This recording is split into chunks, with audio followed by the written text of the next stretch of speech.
दिल्ली की सीएम रेखा गुप्ता के सरकारी आवास को रेनोवेट करने के लिए टेंडर जारी हो गया है। इसके लिए 60 लाख रुपए आवंटित किए गए हैं, जिसके जरिए रेखा गुप्ता जिस बंगले में रहेंगी उसको चमकाने का काम किया जाएगा। इसमें कई हाईटेक उपकरण और लग्जरी आइटम्स को शामिल किया जाएगा। इसमें remote control fan, CCTV, geyser और झूमर आदि लगाए जाएंगे। मुख्यमंत्री रेखा गुप्ता को पिछले महीने ही 2 बंगले आवंटित किए गए थे। इसमें बंगला नंबर 1 में वो खुद रहेंगी, जबकि बंगला नंबर 2 का उपयोग कैंप ऑफिस के तौर पर किया जाएगा। लोक निर्माण विभाग की ओर से अभी फिलहाल बंगला नंबर 1 के लिए टेंडर जारी किया गया है, जिसमें मुख्यमंत्री रहेंगी।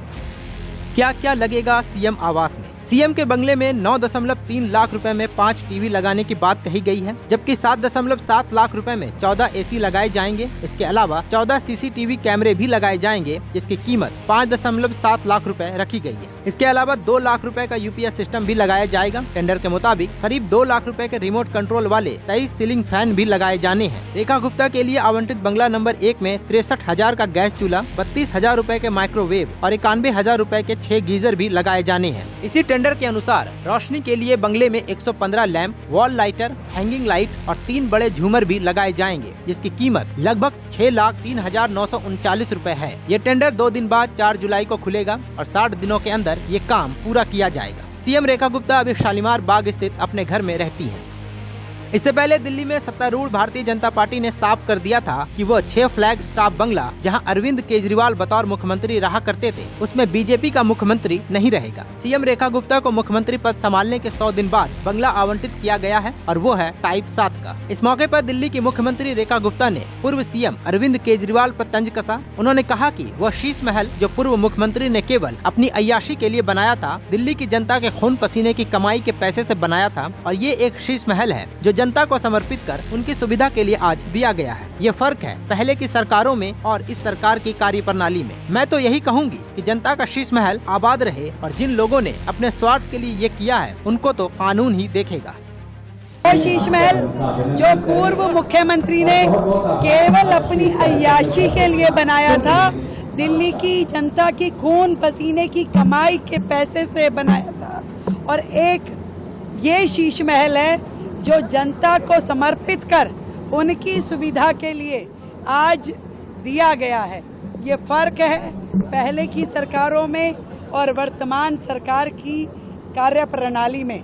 तो मैं तो यही कहूँगी कि जनता का शीश महल आबाद रहे और जिन लोगों ने अपने स्वार्थ के लिए किया, उनको तो केवल मुझे लगता है कानून ही देखेगा। आपने शीश महल को देखकर काफी संतुष्ट नजर आ रही हैं। शीश महल का उद्घाटन कर लिया, लेकिन नकली वाले शीश महल का उद्घाटन कब करेंगे? बहुत उद्घाटन करने की आवश्यकता नहीं है। उसको हमें उस जगह वापस लेके जाना है जहां से उसके सोर्सेज है, यानी जनता के खजाने से निकला हुआ पैसा वापस जनता के खजाने में जाना चाहिए। उस और काम करने की आवश्यकता है जो हम करेंगे। इसके जवाब में आपने 2 जुलाई को एक्स पर लिखा, एक तरफ दिल्ली वाले तमाम मुसीबतों का सामना कर रहे हैं, सरकार की बिना सर पैर वाली नीतियों से परेशान है, जनता अपने घर रोजगार को बचाने के लिए परेशान है, दिल्ली के निजी स्कूलों की बढ़ती फीस, बिजली कटौती, पानी की किल्लत, राजधानी में बढ़ते अपराध, महंगाई और बेरोजगारी से एक एक दिल्ली वाला परेशान है। ऐसे में सीएम रेखा गुप्ता अपने माया महल में करोड़ों रुपए लगवा कर रेनोवेशन करवा रही है। इस रेनोवेशन में उनके माया महल में लाखों के एसी, झूमर, टीवी और लाइट्स लगाई जाएंगी। इसमें करोड़ों रुपए का खर्च आएगा।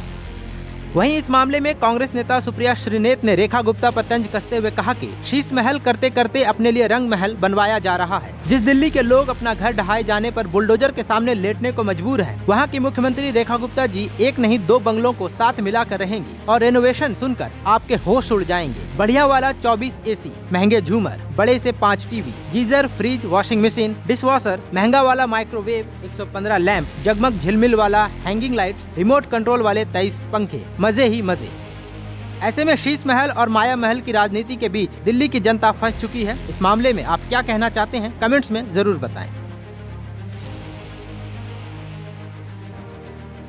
अगर आपको हमारा ये वीडियो पसंद आया हो तो इसे लाइक और शेयर जरूर करें, और हाँ, हमें सब्सक्राइब और फॉलो करना ना भूलें, ताकि आप देश और दुनिया की कोई खबर मिस ना करें।